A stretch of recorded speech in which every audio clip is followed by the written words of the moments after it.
Hi everyone, welcome back to my channel. Today I want to talk about the power of modals in English grammar. Modals are auxiliary verbs that give us more information about the verb that it follows. For example, can shows possibility, should shows advice, and must show obligation.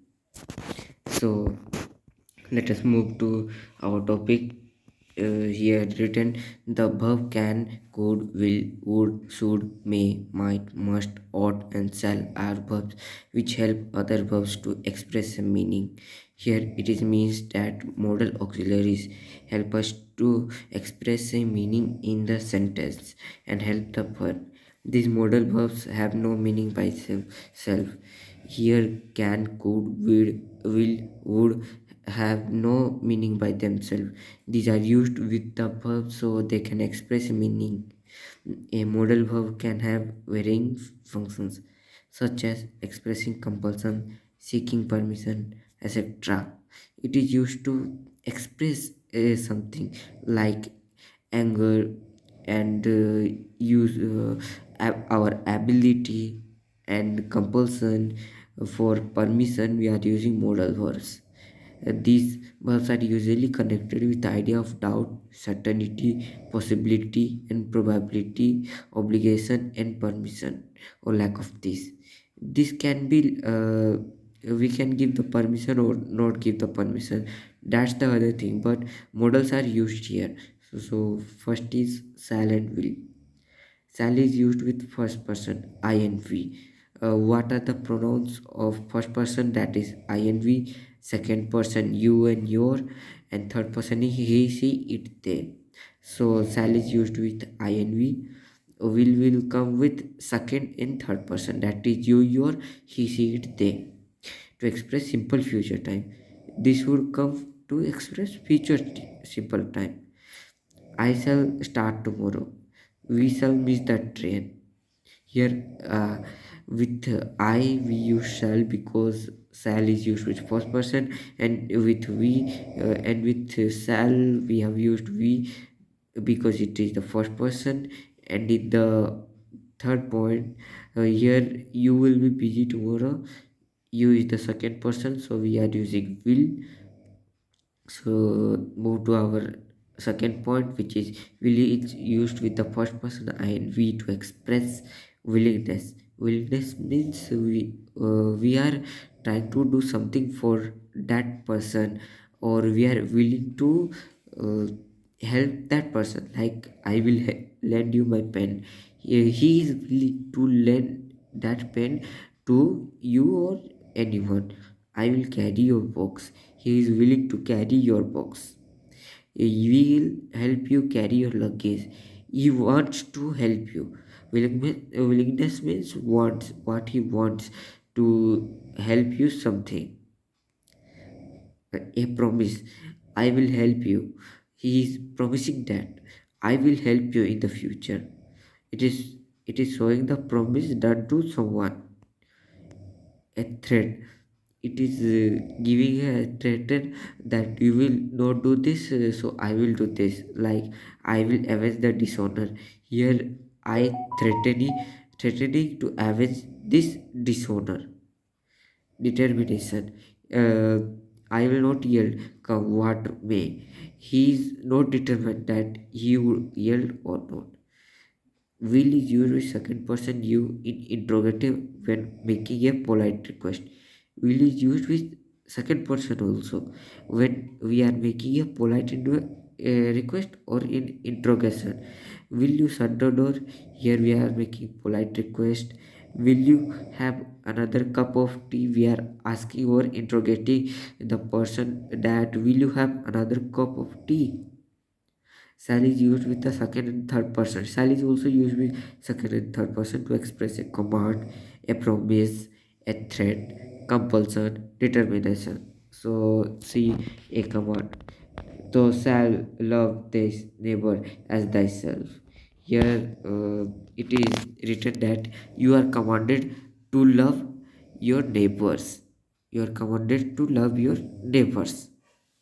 Here a command is giving that you have to Love your neighbors. You shall not pass this point. Here it is commanded that you should not pass this point, or anything wrong can happen.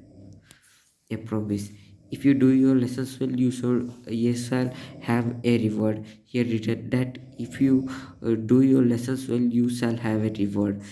If he will not do his lessons well, he will not get a reward or anything. Here it is given also a condition, and here promise is made, but partially promise is made that he will get or not. A threat. If you speak rudely to your mother, you shall go to bed without any dinner. It is a threatening that if you speak rudely to your mother, you shall go to bed without dinner. Like when we speak rudely with our mother says that you will not have dinner today. That is a threatening compulsion. Members shall pay their fees by the 10th of every month. Here it is a compulsion that members shall pay. Members will pay that fees of 10th of every month. Determination. She shall obey me. Here it is determining that she shall obey me. Obey me. She will be obliged to obey me. In interrogative sentences, shall indicates wish, permission, or a desire of the person spoken in the first person. When we are using first person, we are using wish, permission, or a desire, which indicates shall. Shall I open the window? Do you wish me to open that window? Here it is a wish that shall I open the window? Shall we stop? It is asking anyone to permit us to stop now. Shall I thread the needle for you? Here it is asking for a desire that I shall I thread the needle for you. Will denote the willingness, intention, or wish of the person spoken in the second person. When we are using second person with will, we are denoting the willingness, intention, or wish of that person. Will you sing at the concert tomorrow evening? Here asking that are you willing to sing at the concert? Are you wanted to sing at the concert? Here we are giving willingness in interrogative. Will you go there? Here asking for the intention that will you go there? Will you speak to her? It is a wish that do you speak to do you wish to speak her? Will denotes the simple future tense in third person. When we use will with third person, here it denotes simple future tense like will he come today? Will they help us? It is in the simple future tense, but in interrogative. The most usual form of request is that introduced by will you. Will you be back by 10th o'clock? Please, please be back by 10th o'clock. Here we are making request that please be back by 10 o'clock. So in the rest of paragraph, should and would have the following special uses. Should is used to express duty or obligation in all persons. It is used to express any duty towards the any person, like we should obey the laws of a country. Everyone should help the poor. Here, saying that we our duty is to obey the laws of our country, and our duty or obligation is to help the poor, because we consider it as a duty or obligation to help poor or obey the laws. We have to remember that duty in the past is expressed by should have. When we have should have, the duty is in past, or duty, if the duty is given in the past, we have used to should have, like you should have paid the fees long ago. Here it is in the past, but it is the duty, so we have used should have without the using should. When giving or taking advice, when we are giving or taking advice, we should use should, like you should read the works of Palau Kole. Here I advise you to read that work of that person. in the negative to indicate disapproval of something that was done in the past. You shouldn't have laughed at a mistake. Here it is disapproving that of having laughed at her. You should not laugh at anyone. To express possibility or condition, if it should rain, the school will remain closed. Here it is given that we are giving any possibility or condition, so we are using should to express purpose and result in the clause introduced by in order that ensure that we hid it carefully so that none should see it. Here we are using should because it is expressing a purpose and result in the clause, and here the keywords are in order that and so that. If in the sentence in order that and so that is there, we should use should after list to express a negative purpose. Take heed lest you should fail. Take your heed because you don't want to fail. To express a wish, here we are expressing any wish like I should like to know where you intend to live after your wedding. Next is our would is expressed would is used to express a wish in the negative to indicate refusal, to express determination, to express past habit, to express willingness in the past. When we are expressing the willingness in the past, we would use would in polite speech to denote the condition or uncertainty.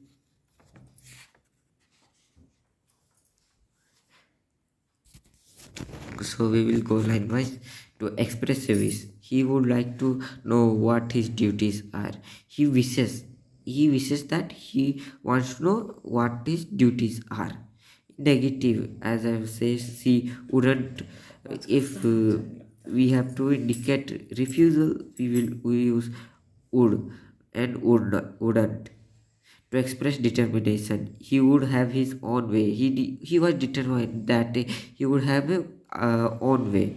To express past habit, the habits that are in the past, we will use would.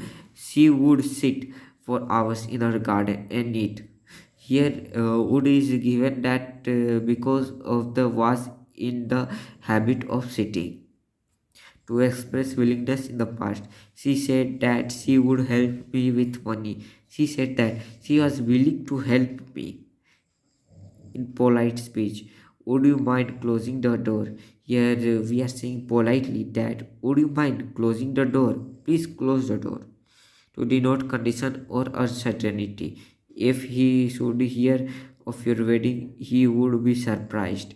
If he Here a condition is given that if he should hear of your wedding, he would be surprised. If he shouldn't hear of your wedding, he wouldn't be surprised. So here certainty and condition is given, and here if clause is also there. So our next is must. Must is used to express compulsion or strong moral obligation, to express fixed determination, to express duty, to express certainty or strong likelihood, to express an inevitable result.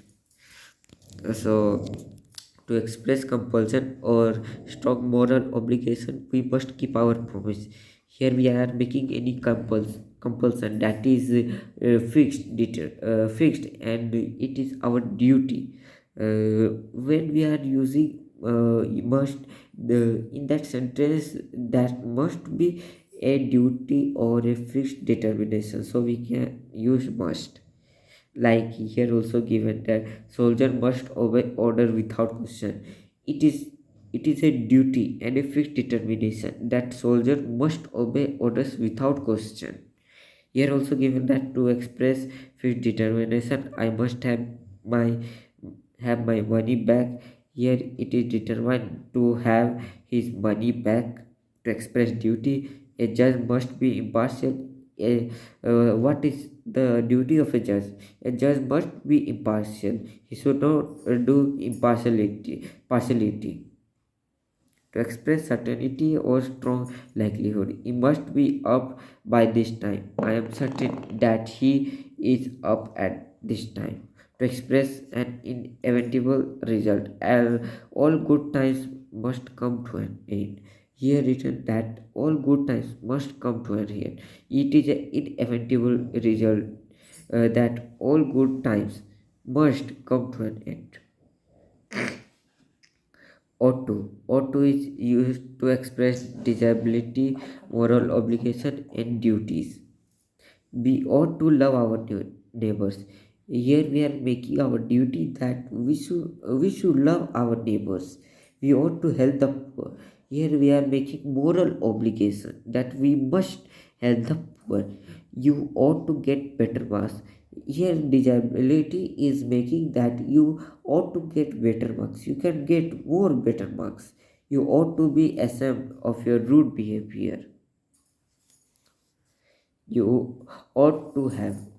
With past participle is used to indicate a past obligation that was not fulfilled or carried out. You ought to have helped her sister.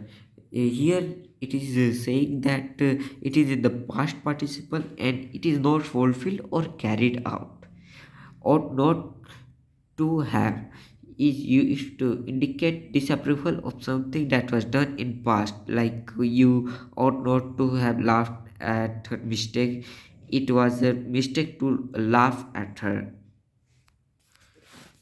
Need need as a modal auxiliary, need is used only in the negative and interrogative. Need is only used in negative and interrogative sentence, like he need not copy out the whole page. It was not necessary for him to copy out the whole page. You need not answer all the questions, but you must answer at least four of them. Here saying that you need not, it is not necessary to answer all the questions, but you must. Here also must is used that it is our fixed determination and our duty to answer at least four of them. Did not. With a past perfect infinitive may refer to the past. We did not have wait for a arrival. Here given perfect infinitive, but it refers to the past. He did not have lost his temper. Here the note is there a dare. The verb dare, venture, have courage. Dare means having courage of some for doing something. Like he dare not to take such foolish steps. He he will not not have such a courage to take this foolish step. So we will do this exercise later in the next video.